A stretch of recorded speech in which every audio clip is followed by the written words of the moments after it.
Chers amis, aujourd'hui je vais vous parler des saints et du très saint sacrement. Le pape Pie XI disait « Les saints sont des lampes vivantes du très saint sacrement ».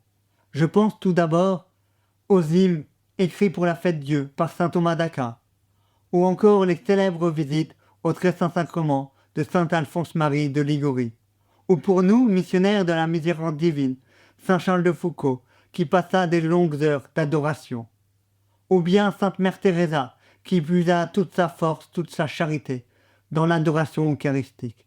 Mais je vais vous parler de saint Pierre Julien Aymar, qui est l'apôtre de l'Eucharistie.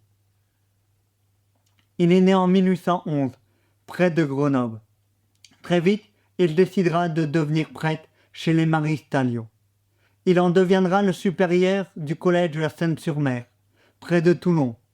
Et là, déjà animé par une foi eucharistique, deux événements vont le raviver dans cette flamme, notamment la confession d'un jeune ouvrier qui avait profané une église et qui avait gardé sur lui l'Eucharistie.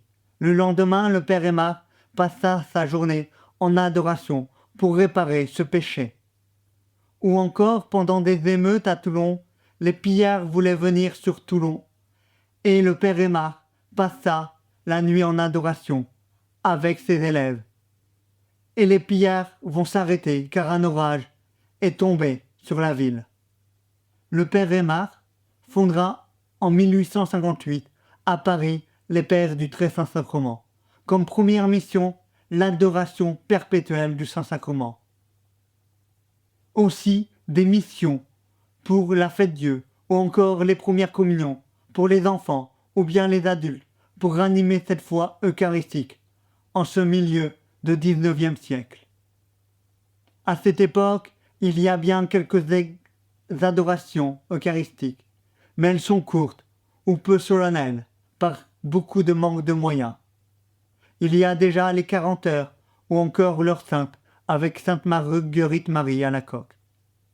Mais l'adoration perpétuelle va être mise à son sommet par la basilique du Sacré-Cœur de Montmartre, et toujours dans cet esprit d'adoration et de réparation.